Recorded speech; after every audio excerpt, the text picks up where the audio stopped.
agora a nossa aula está sendo gravada. E assim, gente, o texto que está, antes da gente iniciar propriamente dita a nossa aula, o texto que está na nossa plataforma, tá? Na parte de simbolismo e parnasianismo literário, chama-se A Poesia Brasileira no Fim do Século XIX e da Belle Époque, Parnasianismo, Decadentismo e Simbolismo. Tá? Vocês vão entender aí o que é o decadentismo. Muitos dizem que os três foram estéticas muito parecidas, né? Apesar da forma ser um pouquinho diferente, mas foram estéticas que aconteceram no final do século XIX e perduraram aí até o século XX, né, quando se deu a Semana de Arte Moderna, em 1922, e que aí teve a Revolução Modernista. Né? Então, esse texto que está lá, na parte de parnasianismo e simbolismo, vai ser o texto da nossa atividade à distância. Tá? Eu estava fichando ele hoje, né? Li bastante coisa sobre ele, mas achei interessante deixá-lo para essa atividade, para que vocês realmente lessem um pouco e entendessem como foi essa produção literária, né, do final do século XIX e início do século XX. Então, provavelmente, eu vou fazer duas perguntas aqui que eu achei interessante sobre esse texto. Então, esse texto aqui que está lá na nossa plataforma, ele vai servir para a nossa atividade à distância. Não é a nossa segunda avaliação, é a segunda atividade à distância, ok?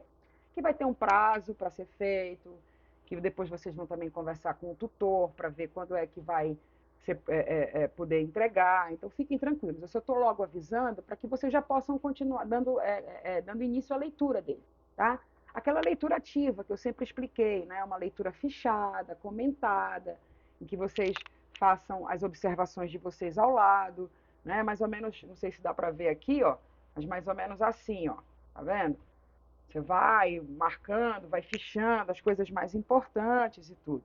É um texto muito interessante, porque ele vai falar da influência de Baudelaire, né?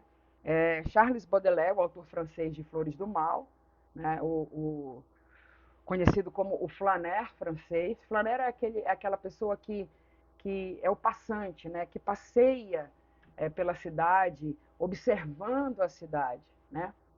E é um poeta do final do século XIX, início do século XX, que trabalhou muito com a questão da modernidade, porque ele já trazia aí influências e críticas com relação a esse mundo moderno, né, que estava acontecendo, principalmente na Europa, em Paris, né, mas que tem muita reverberação no Brasil, tá? Em Portugal e no Brasil.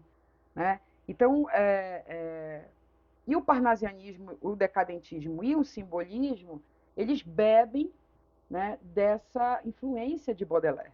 E vocês vão entender por quê, tá? Eu não quero explicar agora, porque senão eu dou o spoiler da atividade, tá? Mas é mais ou menos sobre essa questão em que eu vou trabalhar. Mas está tudo explicado aqui. É só vocês realmente lerem e entenderem para poderem fazer a atividade, tá? Vocês sabem que todas as minhas atividades e as minhas provas, elas são de consulta. Então, fiquem tranquilos, é só vocês fazerem uma boa leitura, tá? Bom, enfim, tirando isso, nós iremos agora iniciar a nossa aula de hoje com, primeiramente, o vídeo que eu deixei para vocês colocado na plataforma, postado, para que vocês entendam basicamente o que foi o parnasianismo, o simbolismo e algumas diferenças. Ele faz aquele vídeo bem didáticozinho, mostrando de um lado o que eram as características do parnasianismo e de lado as características do simbolismo, tá? Para depois a gente conversar um pouco mais com um texto que eu vou trazer aqui, vou compartilhar com vocês também, sobre esse momento histórico, né, sobre essas influências, sobre o que se criticava no parnasianismo, o que se criticava no simbolismo, né, qual eram as conjunções e as divergências, tanto com a escola romântica, né? E com a escola romântica que vinha antes, né, dessa época, né, século XVIII, vinha antes do século XIX, que vem realismo, naturalismo, parnasianismo e simbolismo, como as convergências, tá? As coisas parecidas, as coisas que eram de gosto comum de ambas as escolas, de todas essas escolas ou manifestações literárias, tá? Então a gente vai assistir esse primeiro vídeo, depois a gente vai falar um pouquinho sobre essas questões, né? Parnasianismo, depois eu vou apresentar para vocês 2 poemas. Um poema parnasiano do Olavo Bilac e um outro poema simbolista do Cruz e Souza, tá? Que são 2 expoentes dessas 2 manifestações literárias, respectivamente, tá bom? Então vamos lá, eu vou aqui apresentar para vocês um vídeo.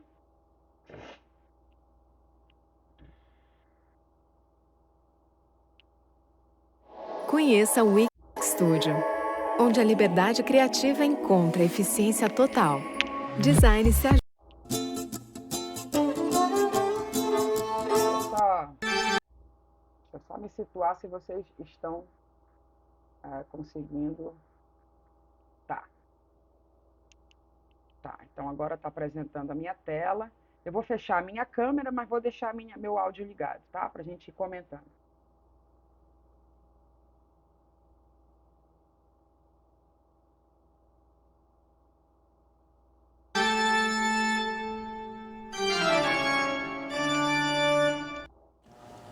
Olá, sejam todos bem-vindos. Hoje nós vamos trabalhar a poesia da segunda metade do século XIX na literatura brasileira, destacando que, nesse sentido, nós temos 2 tendências, que é o parnasianismo e o simbolismo. Vamos começar pelo parnasianismo, que se inicia em 1882, com o livro Fanfarras, do Teófilo Dias, e vai até a Semana de Arte Moderna, em 1922. O que é que foi o parnasianismo? O parnasianismo foi uma retomada da cultura clássica. Então, peraí. Nós já temos a retomada na cultura clássica em 3 momentos: no classicismo de Camões, no arcadismo de Tomás Antônio Gonzaga e no parnasianismo do Sr. Olavo Bilac. Por isso, se é uma retomada da cultura clássica, obviamente você terá uma oposição ao romantismo. Então você vai ter uma poética racional, objetiva, tá ok? Observe, por exemplo, essa imagem que você tem aí, exatamente do Parnaso, que é, na mitologia, um local onde deuses e homens se reuniam para tocar música, beber, recitar poesia. Então é este o universo que você está vivenciando. Percebemos aqui, portanto, a retomada dessa cultura clássica. E quando você retoma a cultura clássica, você tem uma valorização da questão da estética, da forma. E os parnasianos vão trabalhar por demais isso. Essa estética, a forma, o soneto, o verso rigorosamente metrificado, a linguagem clássica, sofisticada, certo? Então, dentro desse contexto, você vai perceber que o período de 1882 a 1922 ele é marcado por vários acontecimentos que vão ser turbulentos, já no final do Império, início da República. E o parnasianismo passa ao largo de tudo isso, ele não se envolve com estes aspectos. Por isso é que se chama de uma estética voltada para a arte. É a estética da arte pela arte. A arte voltada a si mesma. Daí essa ideia de impessoalidade, de lógica e principalmente de descrição de objetos, cenários, paisagens, em uma linguagem extremamente sofisticada. É disso que o parnasianismo vai tomar conta. Quando a gente compara o parnasianismo com o romantismo, a gente percebe que umas diferenças elas realmente saltam aos olhos. Observe, romantismo, emoção, parnasianismo, razão. Romantismo, retomada do cristão, da Idade Média. Parnasianismo, cultura clássica, greco-romana ou greco-latina, tanto faz. No romantismo você tem os temas nacionais, a questão da brasilidade, o retrato de vida da burguesia. Já no parnasianismo, a estética da arte pela arte, isto é, a arte sem comprometimento social. Romântico trabalha em linguagem subjetiva, adjetivada, metafórica. Já o parnasiano, rebuscada, descritiva, exata, norma padrão do idioma. O que é que temos como temas recorrentes do romantismo? Primeira geração, nacionalismo, indianismo. A segunda, mal do século. E a terceira, condorerismo. Já na estética parnasiana, nós teremos a descrição de paisagens, objetos e também a questão da metalinguagem. Quando passamos para alguns poetas mais representativos do parnasianismo, nós temos o Olavo Bilac de início, que foi considerado o príncipe dos poetas parnasianos. Ele foi um autor bastante versátil dentro do que a gente chama do parnasianismo. Ele não só trabalhou textos voltados extremamente para a estética parnasiana, como também, de certa maneira, ele foge um pouco disso. Em A um Poeta, você tem um texto metalinguístico. Vamos a ele, então? Longe do estéril turbilhão da rua, Benedito escreve. Ora, o poeta escreve longe do estéril turbilhão da rua. Então, o poeta busca um lugar calmo, sossegado para escrever. Na paciência e no sossego. Trabalha e teima e lima e sofre e sua. Fazer poesia é um trabalho exaustivo, árduo, não é um trabalho de inspiração. Mas que na forma, no caso do soneto, do texto, se desfaça o emprego do esforço que o poeta fez, e a trama viva se construa, de tal modo que a imagem fique nua, rica, mas sóbria, como o tempo grego. Não se mostre na fábrica o suplício do mestre, e natural, o efeito agrário. Se lembrar os andaimes é difícil, porque a beleza, gêmea da verdade, arte pura, inimiga do artifício, é a força e a graça na simplicidade. Quer dizer, o belo estético está na simplicidade, está na naturalidade, e não no artificialismo romântico. Já em Remorso, percebemos que ele tem um viés um pouco subjetivo.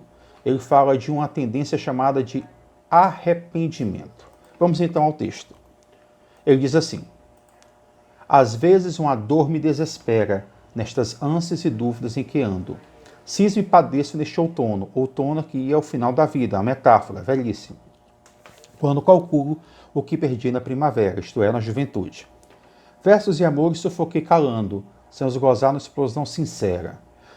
Mas sem vidas com que ardor quisera, mais viver e penar e amar cantando. Quer dizer, é preferível sofrer do que viver, de certa forma, se poupando. Sinto o que desperdicei na juventude. Choro neste começo de velhice, mártir da hipocrisia da virtude. Os beijos que não tive por tolice, por timidez o que sofrer não pude, e por pudor os versos que não disse. Então, notamos, por exemplo, que o poeta ele sofre exatamente arrependido pelo que ele não chegou a fazer. Já quando a gente troca em Alberto de Oliveira, aqui você nota um dos principais poetas do parnasianismo, tá? Ele é bem tipicamente parnasiano e, curiosamente, o mais parnasiano de todos acaba sendo o poeta mais chato do parnasianismo. Porque o parnasianismo ele fica sempre na mesma, descritivismo, exativismo, aquela coisa toda. Como, por exemplo, a gente percebe no poema clássico dele, mais conhecido, Vaso Grego. Ele vai descrever, como você vê na ilustração do slide, uma quilis, isto é, uma taça grega. Só que ela tem um formato parecido de um vaso. No caso, esta taça de áureos relevos, trabalhada de divas mãos, quer dizer, mãos habilidosas, brilhante corpa, um dia. Acompanha só o jogo sintático. Já cansada de servir aos deuses, vinda do Olimpo, servia a um novo deus. Este novo deus, esta pessoa que ela serve, era o poeta da cidade de Teos, que é, como está lá no último verso do poema, Anacreonte.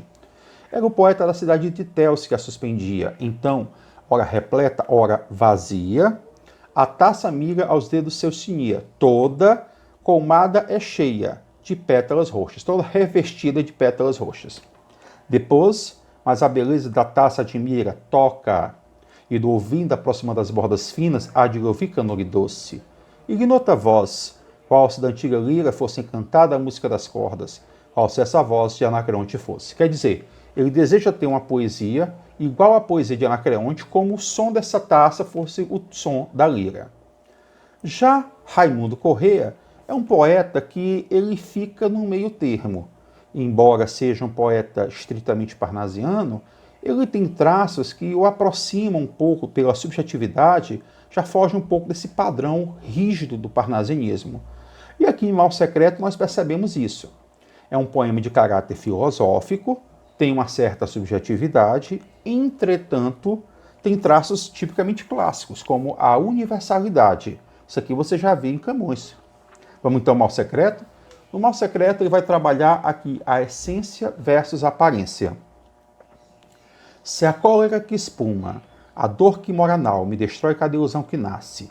Tudo o que punge, tudo que devora o coração, no rosto se estampasse. Se pudesse o espírito que chora ver através da máscara da face, quanta gente, talvez, que inveja agora nos causa, então piedade nos causasse.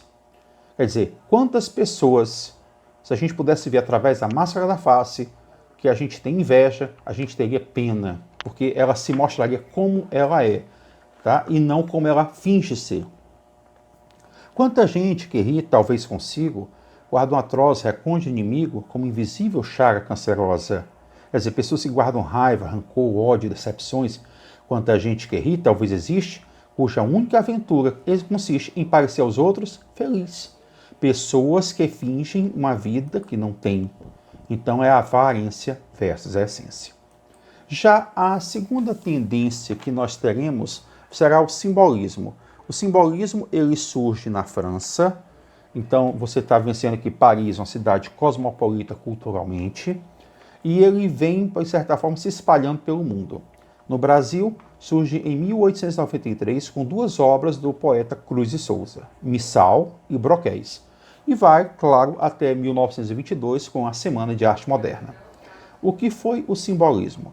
O simbolismo foi uma oposição ao materialismo, ao cientificismo, que foi predominante na segunda metade do século XIX. Por isso, ao rejeitar esses valores, ele vai partir para uma espiritualidade, um mundo marcado por misticismo, religiosidade, sublimação, transcendentalização. Aquele ambiente sombrio, misterioso, que a imprensa francesa chamou de decadentismo. Trabalha-se muito também a ideia da transcendência e do onírico, quer dizer, voltado para o sonho, para o eu, em uma linguagem que não quer afirmar, mas prefere sugerir, insinuar. Você vai ter muita sinestesia, isto é, aquela figurinha de linguagem que trabalha a mistura de sentidos, e também a musicalidade, aliterações, assonâncias, ecos, onomatopeias, além do mergulho, claro, no eu profundo. Vamos comparar aqui, ó, parnasianismo e simbolismo. Olha só o que é que a gente tem. A gente viu que no parnasianismo o que é que a gente tem? Razão. Aqui, mais uma vez, emoção. Lá retoma a cultura clássica. Aqui o quê? Medieval, esotérico, cristianismo e o satanismo. Você tem lá a ideia da arte pela arte. Aqui você tem a espiritualidade. Note que nenhuma das duas se compromete com o social. Uma se volta para a arte, o outro para a espiritualidade. A linguagem do parnasiano é rebuscada, descritiva, precisa. A linguagem simbolista, ela quer insinuar, portanto, ela é vaga, ela é imprecisa, ela é sugestiva, ela é sinestésica. O que é que o parnasiano costuma fazer? Descreve paisagens, objetos, cenários. E o simbolista trabalha o mundo de espiritualidade, o aspecto macabro, sombrio, tenebroso. E aí vamos para o nosso Cruz de Souza, o maior poeta simbolista brasileiro. Cruz de Souza trabalhou inúmeros temas, e dentre eles trabalhou bem essa dicotomia do corpo da matéria versus o espírito, a alma. E nós temos isso em Cárcere das Almas. Cárcere das Almas é um soneto onde a prisão da alma relaciona-se ao corpo, e a alma tenta transcender, elevar-se. Toda a alma no cárcere anda presa, soluçando nas trevas entre as grades do calabouço, olhando imensidades, mares, estrelas, tardes, natureza. Tudo se veste de uma igual grandeza quando, entre guilhões, a liberdade sonha.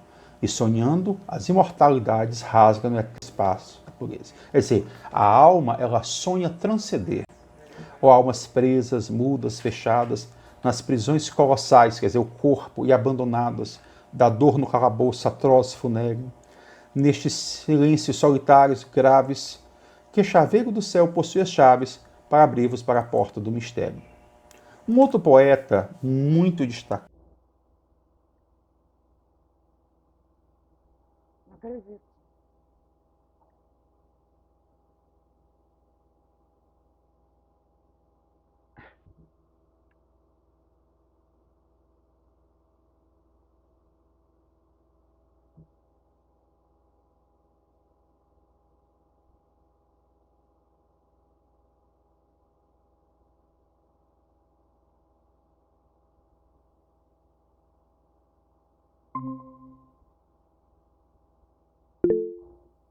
Gente, eu caí, né?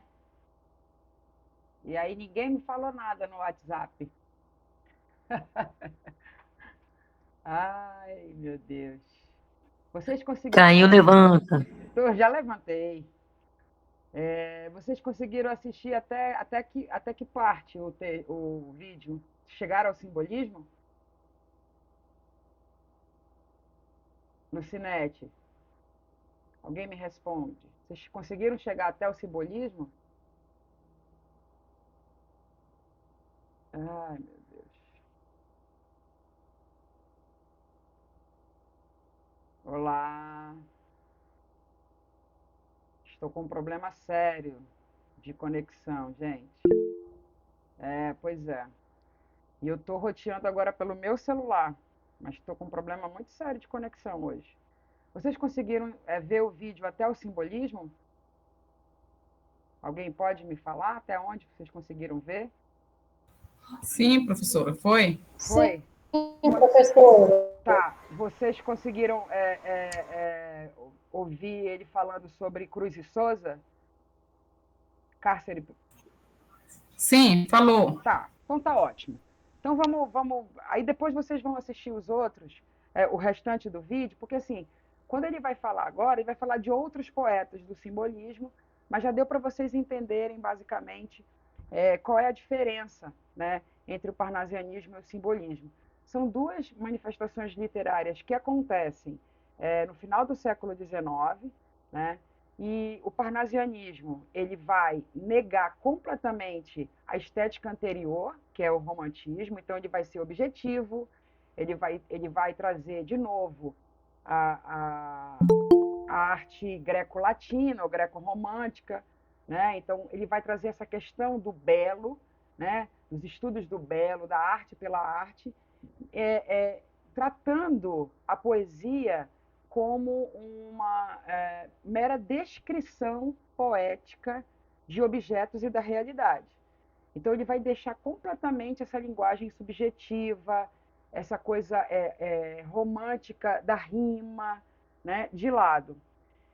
E o simbolismo, em contrapartida, vai pegar de volta tudo que era do romantismo, a não ser a questão da criação de uma literatura nacional, né? Essa preocupação que o romantismo teve em dar esse tom nacional à literatura, aos estudos literários, exaltar a pátria, né? O simbolismo não faz isso, mas ele traz de volta, né, essas crenças do cristianismo com relação à espiritualidade do poeta, tá? E também traz uma linguagem um pouco mais subjetiva. Então, se vocês vêm percebendo, né, e eu já venho falando isso há tempos, e outros professores talvez tenham falado, você tem sempre uma estética contrapondo à estética anterior, né? Então você tem o arcadismo contrapondo o classicismo, você tem o romantismo contrapondo o arcadismo, e assim sucessivamente, tá? Então, nessa coisa mais didática dessas manifestações literárias, muito isso, as características elas são dessa forma. Agora, o que é importante entender nessas manifestações? É que, como nós já sabemos, a literatura, ela, como qualquer outra arte, ela, na verdade, é um reflexo da realidade em que se vive, né? É claro que não é a realidade que vai ditar a poeticidade de determinada obra de arte, mas ela é feita naquele contexto socioeconômico, cultural. Então, assim, com os anseios daquela sociedade, tá? Então, a gente pode perceber que o parnasianismo e o simbolismo, eles são estéticas concomitantes, ou seja, que aconteceram no mesmo momento, que possuem um traço parecido, né? Vamos dizer assim, um traço convergente, que é o culto à forma, e um traço divergente, que é a tematização. O parnasianismo, ele trata de temas com relação à descrição, objetiva da realidade, e o simbolismo, vamos dizer assim, a retratação, a representação da alma humana, subjetiva da alma humana. Mas a questão da forma é muito parecida. A forma que eu digo é assim, a forma do poema mesmo, tá? São os sonetos, muitas vezes os versos alexandrinos, que são os versos de 12 sílabas e tudo isso, ok? E são duas estéticas, duas manifestações que estão completamente desvinculadas à questão social da literatura, tá? Eles não se preocupam com o social da literatura. Eles vão se preocupar, o parnasianismo, em mostrar a arte do belo, a arte pela arte, e o simbolismo, a questão do espírito, do sentimento a partir do espírito do poeta. Né? Então ele vai trazer principalmente, é muito perceptível, a gente vai ver na poesia simbolista. Tudo bem, Ilane, não tem problema nenhum. Essa coisa vamos dizer assim, da sinestesia. Pela construção poética, o poeta ele tenta imprimir e fazer com que o leitor perceba por meio dos seus sentidos, da visão, da escuta, né? Da criação de imagens que fazem com que você sinta no corpo determinada situação poética, a criação poética. Por isso também que a poesia simbolista ela é cheia de melodia, ela é melodiosa, né? Ela prima pela rima, diferente da poesia parnasiana, que tem esse primor da forma, mas não é tão melodiosa assim quanto a poesia simbolista, ok? Muito bem, então vamos lá. Vou pegar um texto que está aqui, que eu vou compartilhar com vocês, que eu quero ler algumas coisinhas e fazer aquele exercício com vocês de ir lendo e comentando essas características. E a gente vai ver um pouquinho esse momento histórico, como é que estava, né, essa sociedade. No final do século XIX, a gente já viu aí a questão do realismo e do naturalismo, né? A gente viu que estávamos aí na efervescência da Revolução Industrial, né? Na efervescência aí da produção científica, né? Do mundo, né? E isso vai ditar também o modo de vida do parnasiano e do simbolista. Então, agora eu vou compartilhar com vocês um texto, tá?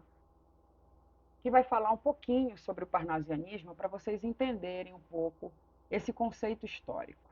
Tá? Então, olha lá. É uma manifestação poética do realismo.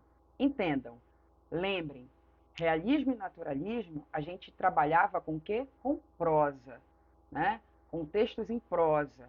E a gente pode dizer, como dissemos na aula passada, que a criação do gênero romance se deu no romantismo, mas que o auge, o apogeu do romance, ele acontece no realismo com, no Brasil, Machado de Assis. Tá? Então, o parnasianismo ele continua sendo uma manifestação poética do realismo, embora ideologicamente ele não vai manter todos os pontos de contato com esses romancistas realistas e naturalistas. Por quê? Porque ele é apenas preocupado com a arte pela arte, a arte sobre a arte. Por isso a gente diz que o parnasiano ele é um poeta metalinguístico. Ele vai trabalhar a linguagem poética por meio da construção da linguagem. Ele vai falar de como se faz a poesia por meio da poesia. Ele vai falar de como se cultua determinado objeto, determinada cena realista, cena da realidade, por meio da poesia. Então, isso é a metalinguagem, tá? É a criação da poesia pela própria linguagem poética, ok? Então, ela vai ser essa estética preocupada com a arte pela arte, e os seus poetas vão estar completamente à margem dessas grandes transformações que ocorreram no século XIX, final do século XIX e século XX, que foi dada início nessas grandes transformações, foram iniciadas aí pela Revolução Industrial. Então, lembre-se, a gente tinha várias ideologias filosóficas e sociais, como positivismo, o cientificismo, o determinismo e o evolucionismo, tá? O poeta parnasiano, ele não está preocupado com essas manifestações, com essas transformações sociopolíticas e culturais do final do século XIX. Ele quer apenas trabalhar a sua arte e dizer, olha, a arte, ela importa porque ela é arte. E todas as manifestações, sejam elas da pintura, da escultura, da música e, claro, da literatura. Tá? Então, ele não está preocupado com o social, com o político, mas ele tem uma estética muito próxima ao realismo. Né? Essa forma estética da forma da construção é muito parecida com o realismo. Por isso, ela é uma manifestação poética do realismo. Tá? E essa nova estética ela vai se manifestar a partir de 1870 e vai até a Semana de Arte Moderna, né, que houve a grande revolução da nossa literatura, né, e que tem aí a gente pode dizer que a grande revolução tem como foco a questão da influência da nossa literatura com relação à literatura principalmente europeia. Tá? Como eu falei para vocês na aula passada, Oswald de Andrade vai trazer uma importante reflexão sobre a questão de como nós deveríamos nos portar com relação à arte europeia, à literatura europeia. Né? Porque para ele, até então, até o realismo, o parnasianismo e simbolismo, a gente apenas bebia dessa arte sem fazer uma crítica, uma reflexão olhando para a nossa realidade. Né? Por isso que ele cria aí esse manifesto antropófago, mas isso é uma questão da aula que vem. Certo? Então, é uma arte que vai até, aí dizem, em alguns casos, dizem que vai até ultrapassar o ano de 1922, e aí vão chamar até de neoparnasianismo, e a gente sabe que nós não temos como datar de uma forma radical, né, as manifestações literárias. Tá? A influência do parnasianismo ela é basicamente francesa, né, e a partir da sua própria denominação, né, que não passava de uma alusão às antologias publicadas na França a partir de 1866. Na França eram construídas antologias que se chamava Parnasse Contemporâneo. Né? E Parnasse Contemporâneo vem de uma manifestação do que se chamou Revolta de Parnaso. Tá? A revolta de Parnaso, na verdade, ou a Batalha de Parnaso, ela foi uma polêmica que aconteceu, uma polêmica literária que aconteceu num jornal de grande importância na França no século XVIII e que no Brasil se deu no Diário do Rio de Janeiro, tá? Em que os teóricos, uns ainda afeitos à estética romântica, né? Outros a estética realista e outros já ultrapassando aí essa estética realista, chegando ao simbolismo e ao que se chamava de decadentismo, ou seja, a decadência desse subjetivismo, começaram a divulgar ideias de que a arte ela não precisava ter um tema social. Né? Ela poderia ser apenas a exposição de um objeto aleatório e que, por meio da construção da linguagem, você tinha uma literatura, uma poesia de grande efeito, né, de grande importância. Então, teve uma rixa entre esses teóricos que estavam vivendo ali, ainda naquela época, século XVIII, final do século XVIII e começo do século XIX. Tá? Muito bem. Então, a poética parnasiana ela vai ter uma postura completamente antirromântica, né? Tem o seu pilar no binômio, né, de objetividade temática e culto à forma. Então, o tema dela era muito objetivo. Eu vou falar sobre um vaso, eu vou falar sobre esta garrafa, eu vou falar sobre esta luminária. E a partir daqui, eu irei fazer poesia com relação a essa luminária. E aí, para que eu conseguisse um resultado estético vamos dizer assim, relevante, eu precisava ser um artesão da palavra. Por isso, o culto da forma. Lembra dos cultistas e conceptistas do barroco? Então, o parnasiano traz essa referência do barroco do culto à forma. Só que no barroco a gente não tinha objetividade, pelo contrário, a gente tinha a subjetividade excessiva, né? No parnasiano a gente tem a objetividade temática. Então, a linguagem ela é objetiva. Ela fala o que tem que dizer. Ela não fica em subterfúgios. Ela não deixa vaga a ideia. Ela diz o que é, tá? E essa objetividade temática ela vai surgir como uma negação completa a esse sentimentalismo romântico, numa tentativa aí de se atingir a imparcialidade e a impessoalidade. Prestem atenção, os poetas parnasianos eles estavam preocupados em mostrar que aquela poesia era uma poesia e que ela não precisaria disputar, vamos dizer assim, o gosto de ninguém.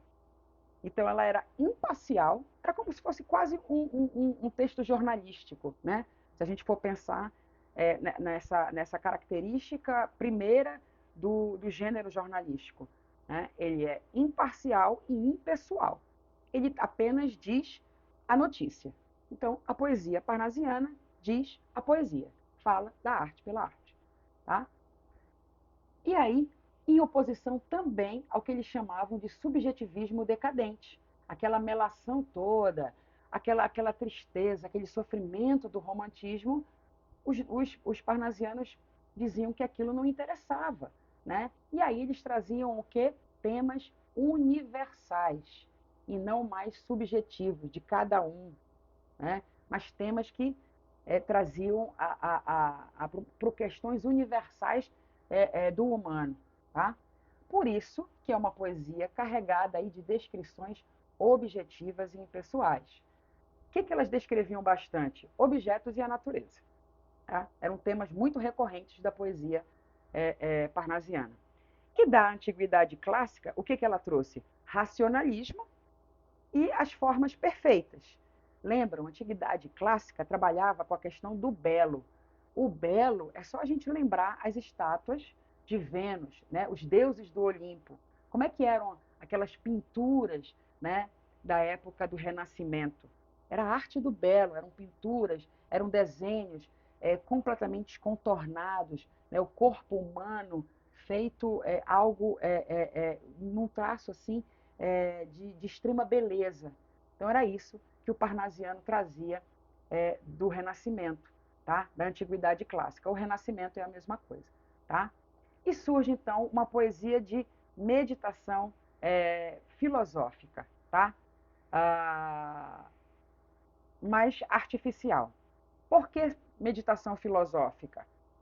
Porque o poeta parnasiano ele está trazendo a descrição de uma natureza ou a descrição de um objeto para se fazer também pensar. Apesar de ser numa linguagem artificial, ele queria que, a partir da leitura daquela poesia, o leitor, o espectador, ele se fizesse pensar com relação à realidade em que ele vivia, tá? Mas com nenhum cunho social, ok? Muito bem.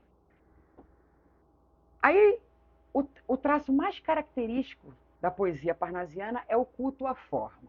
Então, quando eu digo culto à forma, eu tenho lá, né, vamos trabalhar com a questão da métrica, né, da estilística da literatura. Então, eu tenho uma forma fixa, que é representada pelos sonetos. Então, eu tenho a criação dos sonetos. Opa, alguém quer falar comigo? Elisa, pode falar. Elisa levantou a mãozinha. Quer falar? Não? Tá tudo bem? Posso dar continuidade? Estou ficando rouca já. Então, vou dar continuidade. Acho que alguém errou aí apertando alguma coisa. Vamos lá. Então, eu tenho os sonetos, né? A métrica dos versos alexandrinos. Então, eu tenho 12 sílabas poéticas. Tá? Versos alexandrinos perfeitos. A rima rica, rara e perfeita. E isso tudo como negação da poesia romântica, dos versos livres e brancos da poesia romântica. Tá? Então eu tenho o quê? O endeusamento da forma, como o próprio Olavo Bilac vai dizer num trecho, num dos seus versos. Abre aspas. Assim procedo, minha pena segue esta norma, por te servir, deusa serena, serena forma. A quem que o poeta está servindo? A forma da poesia. Né? Então eles vinham com essa temática, né? De endeusar a forma para que o poema se desse de uma maneira rica, né? E de uma maneira em que a gente percebesse que a arte se basta. Ela não precisa de subterfúgios sociais, subterfúgios históricos, subterfúgios culturais. Ela se basta por ela mesma, tá? Por isso a arte pela arte. Dúvidas até aqui? Não? Aí temos uma vasta produção literária, né? Temos aí Alberto de Oliveira, tá? Eu vou deixar vamos dizer assim, esse texto, se couber, se ele não for tão grande, eu vou deixar ele como bibliografia básica para vocês, tá? É um texto, é um livro do José de Nicola, que muitos dizem que é um livro de ensino médio, mas ele traz as partes mais primordiais. Aí, para quem quer se aprofundar, a gente traz os ensaios, os artigos que eu estou colocando. Mas é interessante esse conteúdo. Tá? Então, temos aqui o Alberto de Oliveira, tá? Aí vai falar um pouquinho sobre a vida dele, a poesia dele, que nesse momento não nos interessa. Ele é o poeta, o famoso poeta do vaso grego, né? Como foi falado no vídeo, né? E aí a gente tem aqui, ó, esta de auros relevos trabalhada, de divas mãos, brilhante copa, um dia, já de aos deuses servir como cansada, vinde do Olimpo, ao novo Deus servia. Era o poeta de Teos que a suspendia, então e, ora repleta, ora esvaziada, a taça amiga aos dedos seus tinha, toda de roxas pétalas colmada, tá? Ou coberta. Depois, mais a lavor da taça admira, toca e, do ouvido aproximando-a as bordas, finas hás de lhe ouvir, cânora e doce. Ignota a voz, qual se da antiga lira fosse a encantada música das cordas, qual se essa voz de Anacreonte fosse. Então, o que a gente percebe aqui? Uma linguagem objetiva, falando sobre um vaso que, na verdade, era a taça com que os deuses da época bebiam, né, os seus vinhos, tá? As suas bebidas para as festas. Né? Então, ele está falando, na verdade, fazendo um poema sobre esse vaso grego, essa taça. Tá? E dizendo como é que essa taça era feita, para que ela servia, né? E quem é que a utilizava. Tá? E endeusando por meio da forma o vaso grego, a taça. certo? Então, essa era a poesia parnasiana, né? Aí temos Raimundo Correia, também um outro poeta parnasiano, mas eu quero chegar, né, no nosso grande Olavo Bilac. Tá? E antes de eu falar um pouquinho sobre Olavo Bilac, eu vou mostrar para vocês um vídeo sobre Olavo Bilac. Tá? Na verdade, um poema declamado de Olavo Bilac.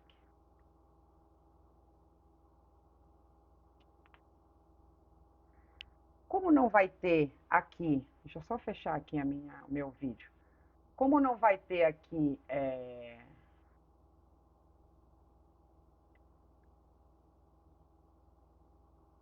as frases, né, o poema, você só vai ouvir a voz, façam um exercício, fechem os olhos um pouquinho quando eu estiver colocando, para que vocês consigam perceber a construção poética da poesia de Olavo Bilac. Essa poesia se chama Via Láctea.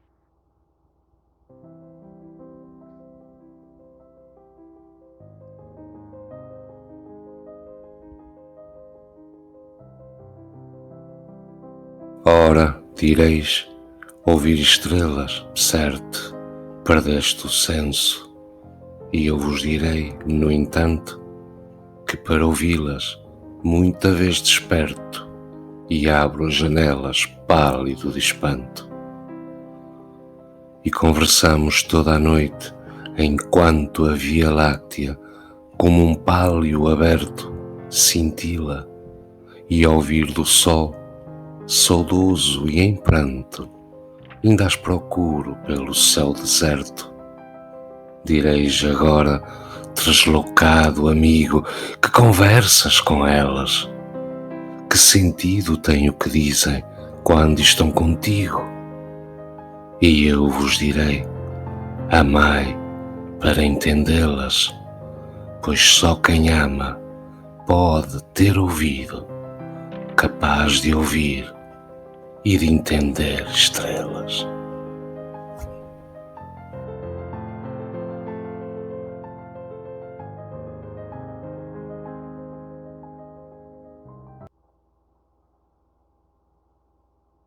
Esse poema de Olavo Bilac, ele tem... São 35 sonetos, tá? Eu só tenho aí uma parte, tá? Mas Via Láctea, a gente tem 35 sonetos marcados por um forte lirismo, né? É interessante perceber que mesmo sendo um poeta parnasiano, em Via Láctea a gente tem um lirismo, né? Que não chega a ser um subjetivismo. Mas o que é o lirismo? É um pouco da rima, né? O lirismo e a temática dessa poesia Via Láctea, eles vão ser responsáveis aí pela popularidade imediata que Olavo Bilac alcançou, né? E dentre eles vai merecer o destaque esse soneto que agora a gente ouviu, que é o soneto 13, né? Ora direis ouvir estrelas, tá? Olavo Bilac, ele foi... Deixa eu voltar aqui para a nossa apresentação. Olavo Bilac, ele se chamava Olavo Braz Martins de Guimarães Bilac, né?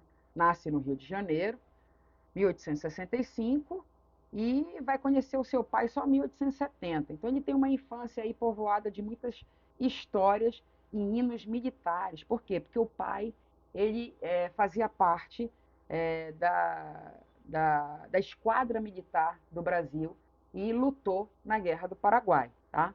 Então por isso que o Olavo Bilac ele vai ter essas coisas, dessas histórias das grandes conquistas militares trazidas pelo pai. E isso fez com que ele escrevesse, para quem isso aí é uma curiosidade, o nosso hino da bandeira. Tá? Foi Olavo Bilac que, em 1889, escreve o nosso hino da bandeira. Mas o que interessa aqui para a gente, enquanto literatos, né? O Bilac, ele vai ser um dos grandes poetas parnasianos e ele já inicia a sua produção, né, dentro da estética do movimento parnasiano. Por quê? Porque ele busca sempre a perfeição formal, tá? Vai ter uma preocupação gigantesca em escrever versos com formas perfeitas, que são os versos alexandrinos, né? E vai concluir aí com chaves de ouro todas os seus versos, tá? Mesmo que para isso ele precisasse assumir aí um pouquinho de uma postura um pouco forçada, né, na formalidade. Então ele diz que ele serve como um beneditino, né, como um padre, um sacerdote à deusa forma, né? Então ele trabalha essa questão da perfeição formal. Ele tem um poema chamado Língua Portuguesa. E uma das trechos de Língua Portuguesa, que está aqui colocado, olha, última flor do lácio, inculta e bela, és, a um tempo, esplendor e sepultura, ouro nativo que na ganga impura a bruta mina entre os cascalhos vela, né?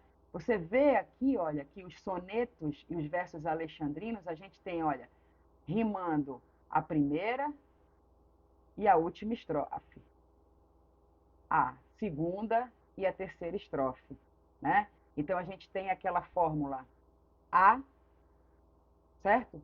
A, B, B, A. A, B, B, A. Ou seja, primeira estrofe e última estrofe se completam, rimam, e a segunda e a terceira também rimam. Ideologicamente, não se podem confundir as prisões e o exílio que Bilac teve em Minas Gerais com a militância política. Ele foi um militante político, tá? Mas não é por isso que ele vai fugir à regra do parnasianismo. Então, ele não vai trazer essas questões da sua militância política, as questões sociais e culturais para a sua poesia parnasiana. Dentro da sua poesia, ele como artifício da sua poética, ele se coloca à margem desses acontecimentos políticos e sociais do seu tempo, né? Então, é como se tivessem dois Bilacs, o Bilac militante, cidadão, e o Bilac poeta, tá? Ele vai assumir apenas algumas posições republicanas, né? Por quê? A gente está falando aí final do século XIX, né? Meio e final do século XIX que a gente está vendo essa questão da república muito forte, tá? E vai assumir aqui apenas algumas... Ok. E à medida que os anos vão se passando, ele assume esse nacionalismo um pouco mais exagerado, tá? É um poeta que entra na luta abolicionista, vai ignorar a luta republicana. Não, desculpa, ele ignora a luta abolicionista, ignora a luta republicana. E só depois da proclamação, tá, é que ele se torna um republicano de fato. Tá? E também vai ignorar a Primeira Guerra. Ele é aquele poeta que, na poesia dele, não interessa, né? Ele não tem uma poesia que a gente chama de engajada e panfletária, certo? Ele tem uma poesia parnasiana no sentido estrito da arte pela arte, certo? E aqui a gente tem algumas características de alguns poemas de Olavo Bilac, tá? Não estão todos aqui, mas eu quero ler com vocês esse último aqui chamado Profissão de Fé. Invejo o ourives quando escrevo, imito o amor, com que ele, em ouro e alto relevo, faz de uma flor. Olha interessante, ele inveja quem? O ourives quando ele escreve. Quando se inveja, quem é o ourives? É aquele trabalhador que esculpe as joias a partir do ouro, né? E esculpe de forma perfeita. Se a poesia do Olavo Bilac se quer perfeita, então ele inveja quem faz o seu trabalho, né, de forma perfeita. Então ele inveja o ourives quando escreve, imito o amor, com que ele, em ouro, o alto relevo faz de uma flor. Imito e pôs nem de Carrara, ou seja, que é uma cidade italiana, a pedra firo, o alvo cristal, a pedra rara, o ônix prefiro. Por isso corre por servir-me sobre o papel a pena, como em prata firme corre o cinzel. Ele está aqui o tempo inteiro comparando o ofício do ourives com o ofício do poeta, né? E o ofício do ourives daquele ofício perfeito, daquela exatidão, daquele trabalho, vamos dizer assim, de grande perfeição na construção da joia. Corre, desenha, enfeita a imagem, a ideia veste, cinge-lhe ao corpo a ampla roupagem azul celeste, torce, aprimora, alteia, lima a frase e, enfim, no verso de ouro, engasta a rima como um rubi. Quero que a estrofe cristalina, dobrada ao jeito, do ourives saia da oficina sem um defeito. Assim procedo, minha pena segue esta norma, por te servir, deusa serena, serena forma. Então ele serve a grande serena forma, que é a sua musa, né? Então a musa de Olavo Bilac, na verdade, é a forma poética. E, finalizando, celebrarei o teu ofício, no altar, porém, se ainda é pequeno o sacrifício, morra eu também.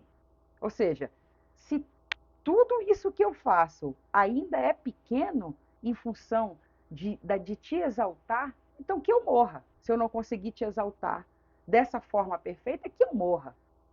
Caia eu também sem esperança, porém tranquilo, ainda ao cair, vibrando a lança em prol do estilo. Percebe como se dá a poesia parnasiana? Temos aí Olavo Bilac como o grande poeta parnasiano da forma, tá? Então é importante que vocês, é importante que vocês percebam essa grande característica do parnasiano que, em certa maneira, se junta ao realismo e naturalismo no sentido de engrandecer o culto ao objeto, né? A realidade. E aí o objeto pode ser a realidade. Não é o naturalismo que é a exacerbação do realismo, ou seja, a escrachação daquela forma, daquele homem, daquele sujeito, de todas as suas formas humanas, sendo elas boas ou mais. O parnasiano faz isso com a poesia, né? E aí ele traz, só que ele não, diferente do naturalismo e do realismo, ele não está preocupado se aquela poesia é fruto do meio em que ela vive, de experiências científicas. Ele não está preocupado com isso. Ele só está preocupado em, por meio dessa descrição formal do culto à forma, trazer o belo, a arte pela arte. Compreendido o parnasianismo? Certo? Vamos aqui ao simbolismo, rapidamente. E aí eu trago a vocês... Muito bem. Eu vou trazer a vocês... Vou compartilhar de novo aqui um pouquinho daquele texto, para que a gente possa conversar um pouquinho sobre o simbolismo. Vamos lá, rapidinho.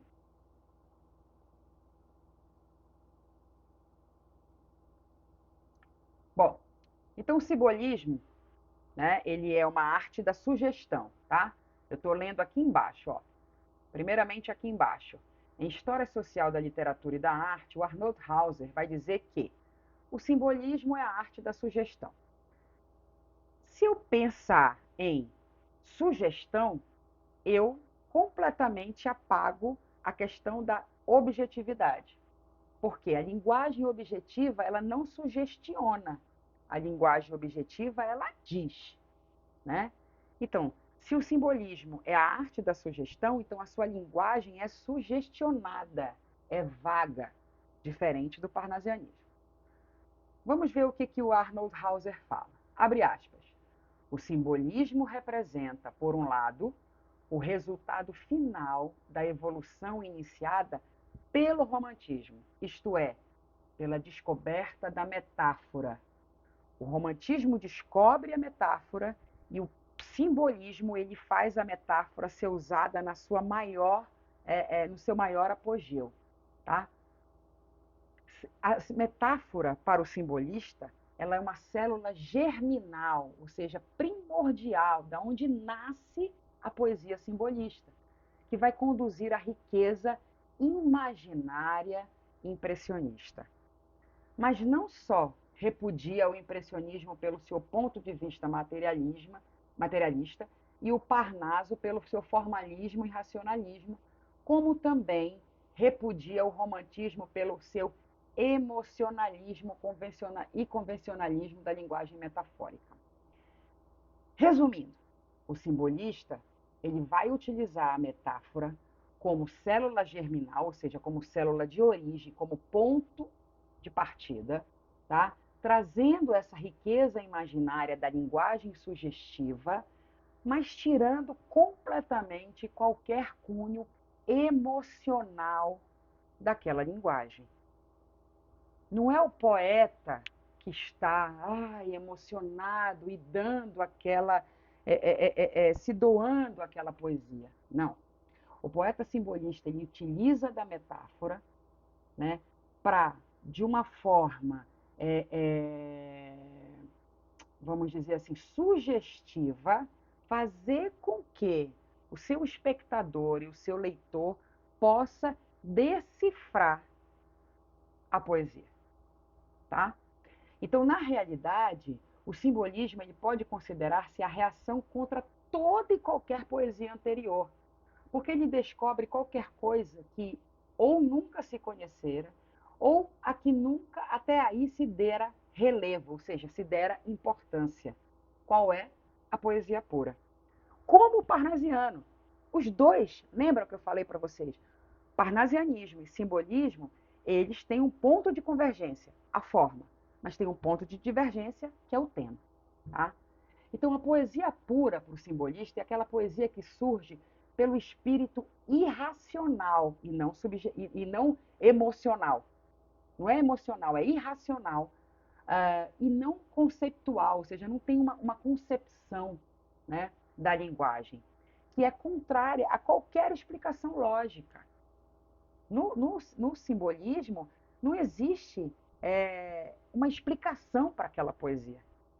A coisa é irracional. Ele usa a metáfora para dar esse cunho irracional. Tá? Um dos grandes poetas simbolistas da Europa foi Mallarmé. Tá? Mallarmé é um grande poeta simbolista. E para a gente, Cruz e Souza, e a gente já vai ver. Tá? Para o simbolismo, a poesia é apenas a expressão. Eu estou bem aqui, ó. Bem aqui onde está o cursor. Para simbolismo, a poesia é apenas a expressão daquelas relações e correspondências que a linguagem, deixada a si própria, cria entre o concreto e o abstrato. Tá? Então, as relações entre concreto e abstrato, que são relações irracionais. Tá?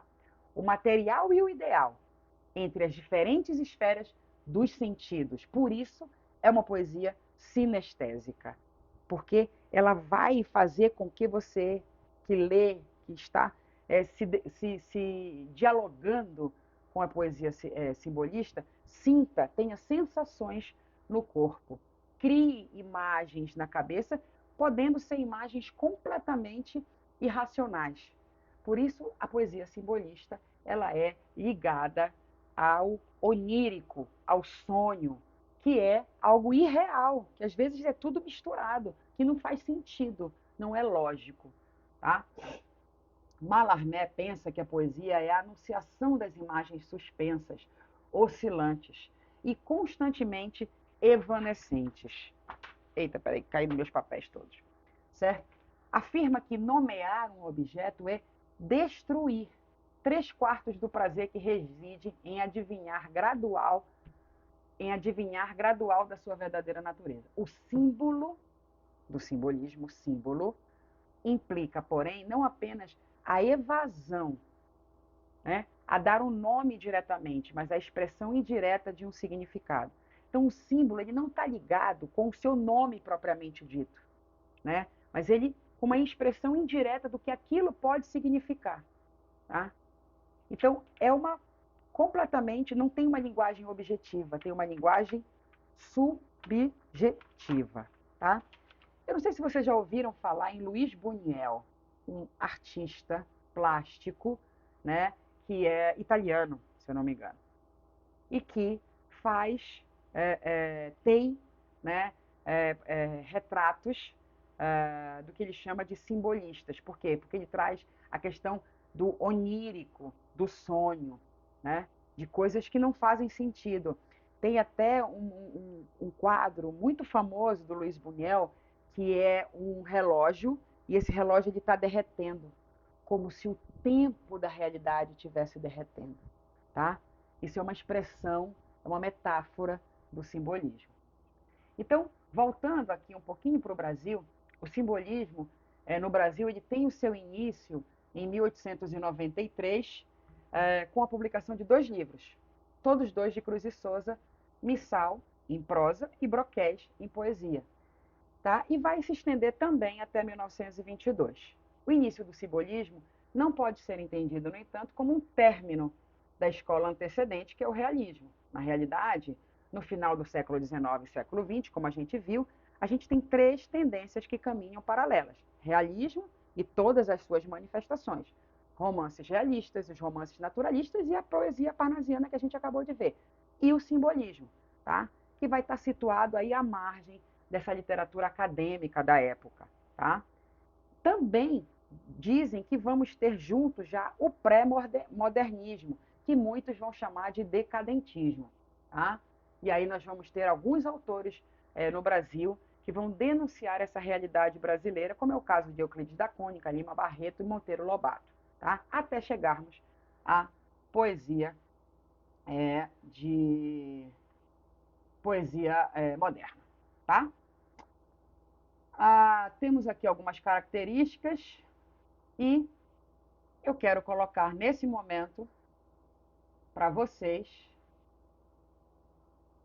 agora o poema Cárcere das Almas, de Cruz e Souza, e a gente vai finalizar a nossa aula com esse poema. Tá? Então vamos lá. Eu acho que é esse poema. Não, acho que aqui tem, sim. Tem a letra. Vamos lá. Cruz e Souza. Só um momentinho, gente. Só deixa eu fechar aqui. Pronto, agora.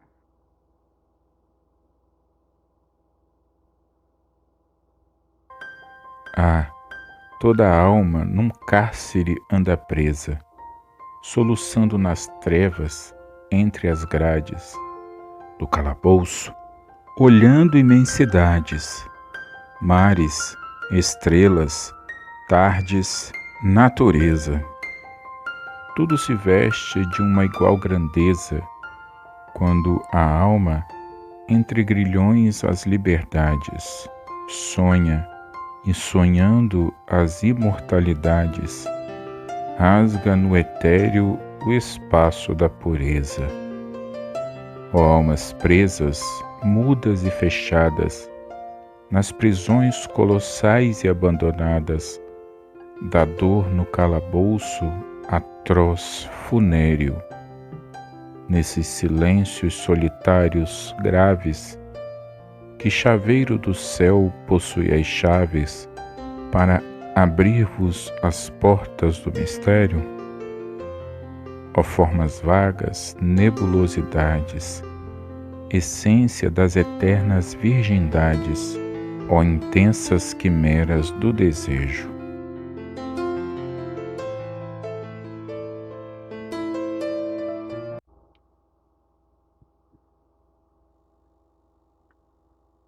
Muito bem. Então, a gente percebe, em Cárcere das Almas, que a gente tem aí, em consequência de todo esse subjetivismo, uma valorização do nosso inconsciente, né? É pelo inconsciente que o poeta, né, pelo inconsciente tanto da escrita, né, da construção da poesia, quanto pelo inconsciente requerido de quem lê, né, que o poeta vai chegando ao subconsciente e vai fazendo a sua poesia tomar forma, tá? Ele vai buscando aí os estados da alma, mas não é um estado apenas subjetivo, agora é um estado irracional, é um estado onírico das coisas, tá? Então a gente tem a presença dessa linguagem do sonho, dessa linguagem irracional, imperfeita, tá? Que se aproxima muitas vezes da loucura, né? O simbolismo ele vai desenvolver uma linguagem carregada de quê? Símbolos.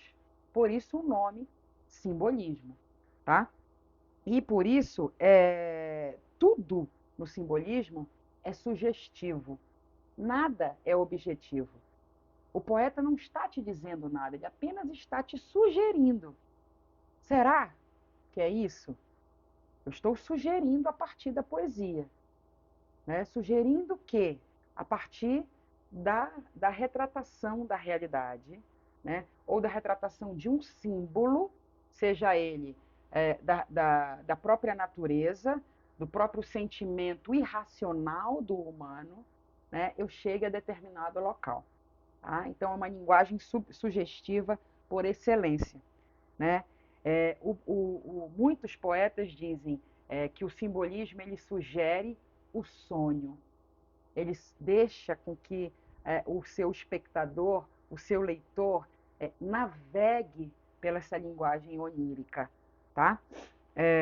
E é uma linguagem simbólica cheia de aliterações, ou seja, dessa construção da linguagem por meio das figuras, né? Das imagens, dos sons, né? Então você tem aí essa musicalidade, né, que vai dando a construção de imagens, por isso aliterações, e de sinestesias, porque nós vamos sentindo, na poesia, a gente vai tendo sensações com essa poesia. Ok, meus amores? Entenderam o que é o simbolismo e o parnasianismo? A diferença de um e outro, em que um é objetivo, claramente objetivo, e outro é claramente, eu não quero nem dizer subjetivo, mas eu quero dizer sugestivo. Eu prefiro.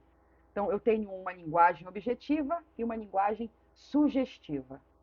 Eu tenho uma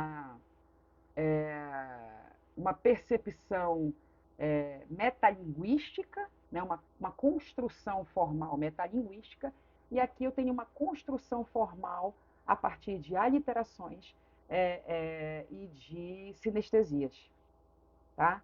Apesar de as duas utilizarem a metáfora para a construção da sua poesia, ok? Então, essas duas manifestações poéticas, elas fazem parte das manifestações do final do século, né? Chamam finissecular, do final do século XIX, e, claro, comecinho do século XX, até se chegar 1922, com a grande revolução do modernismo, que será assunto da nossa próxima aula. Tá? Tudo bem por aqui? Perfeito? Alguma dúvida? Tudo. Oi, Maria.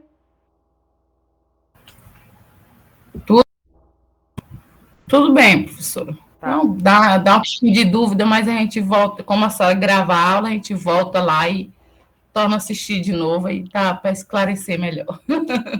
Mas você pode tirar as dúvidas agora, nesse momento, comigo. Não, tá de boa. Às vezes a gente confunde com as duas percepções, né? Que uma dá ideia e a outra já é totalmente diferente. Uma é objetiva, né? Uma é objetiva, a outra é sugestiva. né? O parnasiano, ele fala o que é. Ele não deixa a linguagem de fresta, que a gente chama, né? Ele não deixa interpretações, vamos dizer assim. Ah, eu acho que é isso. Não, ele diz o que é. Completamente contrário do simbolismo, que ele faz com que a gente crie imagens para sugerir o que talvez o poeta queira dizer. É completamente diferente, tá? Não esqueçam, leiam o texto Poesia Brasileira, que está postado na parte de simbolismo. É a primeira coisa lá, tá? Primeiro material. Poesia Brasileira do fim do século XIX e da Belle Époque, tá? Parnasianismo, decadentismo e simbolismo. Aqui vocês vão esclarecer muito mais o que foi essas duas vertentes, essas duas manifestações literárias, tá? E também vão poder entender o que era o decadentismo. E se decadentismo, parnasianismo e simbolismo são as mesmas coisas, ou se são coisas diferentes, ou se o decadentismo influenciou o parnasianismo ou o realismo, ou o parnasianismo e o simbolismo, tá? Mas são manifestações muito interessantes. E esse texto aqui é muito interessante, é daqui que vai sair a nossa segunda atividade à distância. Perfeito? Qualquer coisa é muito ismo, é verdade. Qualquer coisa eu estou no WhatsApp, no fórum, é só me perguntar. Amanhã teremos aula de modernismo, tá? Aí finalizamos a parte do conteúdo, mas ainda não a disciplina, tá? Eu estou vendo se eu consigo ir um pouquinho mais com vocês, porque assim, o modernismo ele é um mundo, né? Ele é um mundo. E a gente pode dizer hoje que a gente ainda vive um tipo de modernismo, que a gente chama de tendências contemporâneas. Então é muito difícil a gente fazer um recorte no modernismo. Eu vou tentar, mas eu estou preparando aqui um material interessante para vocês. Já tem um vídeo bem interessante lá na plataforma, mas eu estou tentando ver alguns textos para que a gente consiga abarcar aí essa grandiosidade que é essa revolução moderna na literatura, nas artes, tá bom? Então por hoje é só. Para quem não pôde assistir a aula está gravada. Para quem quer assistir depois, eu vou subir a aula mais tarde, tá? Até amanhã de manhã a aula tá na plataforma, tá bom? E assim que eu colocar a atividade à distância, eu também falo com vocês, e aí a negociação é com o tutor de vocês que vai corrigir qual é o prazo de entrega dessa atividade. Só um aviso: a atividade à distância vai tratar apenas de simbolismo e parnasianismo. Atividade à distância, tá? A segunda avaliação, ela vai ser destinada apenas ao modernismo. Então, você já tem material aí para atividade à distância, tá bom? Beijo grande, boa noite a todos, obrigada por estarem aqui comigo sempre, tá? E qualquer Boa coisa, noite. a gente vai se falando. Vou finalizar a gravação agora.